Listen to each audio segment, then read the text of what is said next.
Hey guys, today I'm going to go over with you how to interpret a rhythm strip. We're going to cover the steps that you need to know and be aware of so you can interpret these strips in the future. You can pretty much start with scratch and determine anything you need to know about what's going on in the heart if you know what you're looking at and how to interpret the strip. First, we're going to go over to our introduction. We are looking for pathology in forms of arrhythmias. The first thing that we need to know about an arrhythmia is an abnormal rhythm. It is not your typical P, Q, R, S, and T wave on the strip. There's something going on that's changing it, so your rhythm is a little bit off. Even so-called normal rhythms can be a cause for concern as well. An example of that would be you may be in a normal rhythm, but your heart rate may be too fast or it may be too slow, or you may see a trend of the heart rate dropping. But just know that, even though you're in a perfect rhythm, there still may be cause for concern depending on what your heart rate is.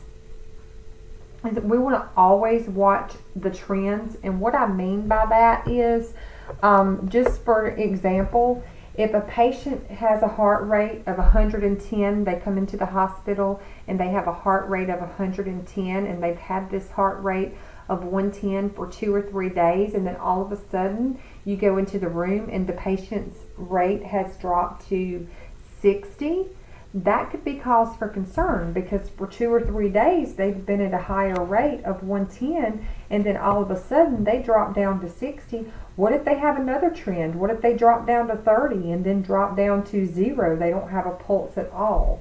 So that's what I mean by looking at trends. So that is very important as well. You want to compare the present rhythm strips also to the previous rhythm strips. If a person has been to the cardiologist or they've been to the hospital before, they've had EKGs in the past, you can pull their last EKG and you can compare their last EKG and see how it looks as compared to what's going on with the EKG that you just performed. An example of that would be my mother. My mother was treated. She's being treated for the past 2 or 3 years with the cardiologist, and she went in for a routine appointment, and he noticed a change on her EKG, and he took her straight to the cath lab, and she had a blockage. So watching the trends and knowing what a person's history is and what they've done in the past, and as well as what's happened over the past 2 or 3 days. Trends can be over a long period or they can be over a short period. But just knowing how to compare those strips is very important. Now, there's 5 steps that we need to know when we're talking about interpreting a rhythm. They're questions that you're going to ask yourself, okay? Question number 1 is, are there QRS complexes, okay? Look for the QRS first, okay? If your answer is yes, the next question is, are they the same shape or do the shapes vary? And if the shapes vary, if the answer to that question is no, then you can skip to number 4. Number 4 is, are there P waves? If so, what is the relationship to the QRS? If so, are the P waves all in the same place? Are they relative to the QRS? Or do the P waves look different? Or are they different with each beat? Are any P's not followed by a QRS?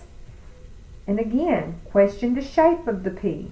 Does the shape look the same with each P wave or does it vary? Is the PP interval between the beats the same or does it vary? And we'll go in further looking at the PP strip. The PP interval is counting from one P wave to another P wave.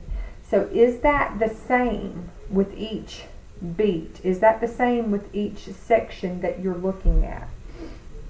So if the answer to number 1 is no, you can automatically skip to number 4 and start looking at the P waves. But if the answer to number 1 is yes, you go back to number 1. Let's look at the QRS complexes. You do have QRS complexes. Are they the same? Are they wide? Are they narrow? Does everything look good with that? You go to question number 2. Is the rhythm regular? Regular but interrupted or irregular? To determine if the rhythm is regular, you're going to compare the RR intervals. So you're going to count the number of blocks between an R wave and the next R wave. If they deviate 1 to 2 blocks, then it's regular. If they deviate more than that, then the rhythm would be considered irregular. Then number 3, the question is, what is the heart rate? Okay, what is the heart rate? Greater than 100 is considered to be tachycardia, and less than 60 is considered to be bradycardia. And then again, question number 4, are there P waves? If so, what is the relationship to the QRS? Is the P waves always present in the same place? Are they relative to the QRS? Do they have a QRS following them? And again, what is the PP interval? And question number 5 is, what are the PR and QRS intervals, which we will go into further. But knowing what the length of the PR interval and the width of the QRS interval is very important. Now, let's continue on. What is considered to be normal? Sinus rhythm is normal. You want a normal sinus rhythm. You have a narrow QRS complex of uniform shape. The QRS complexes are regularly spaced. The heart rate is between 60 and 100. Your P waves are upright, rounded, and matching. The PR interval is 0.12 to 0.20. They're constant from beat to beat. And the QRS interval is less than 0.12 seconds. This is the criteria that you need to have sinus rhythm. Sinus rhythm is a normal rhythm that originates in the sinus node, which is the pacemaker of the heart. And a rhythm originating in the sinus node should always have a P wave with a QRS following it. Looking further, let's talk about an arrhythmia. An arrhythmia is an abnormal heart rhythm, and it will have some combination of the following. QRS complexes may be absent. They may be abnormally shaped. You may have P waves that are absent. They may be multiple in number, or they may be abnormally shaped as well. They may be an abnormally shortened PR interval, or it could be a prolonged PR interval. You can have an abnormally prolonged QRS interval. The heart rate could be slow, it could be fast, or an irregular rhythm can be interrupted by premature beats or pauses. And on the next slide, again, the heart rate may be slow or may be fast, and the irregular rhythm may be interrupted by premature beats or pauses. There's many different things that can go wrong, but these are just a list of some things that can go wrong. And it's a lot of things that can go wrong, but just knowing what is considered to be normal versus what is considered to be abnormal, again, will help you. And once we learn more about each segment of this strip, you will be able to piece and part it together to understand exactly what you're looking at when you're looking at it.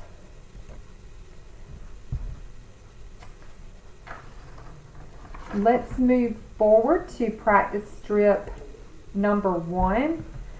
Let's look at practice strip 1. Are there QRS complexes? Let's question the shape of the QRS complexes. These are all shaped the same in each lead. They are. There's not a deviation between those. If you look at the top, this is lead 2. If you look in the bottom, this is lead 1. Even though these two leads look completely different, Does the QRS complex look the same in lead 2? It does. Does it appear to be the same in lead 1? It does. Is the rhythm regular? The rhythm is regular as evidenced by the RR intervals.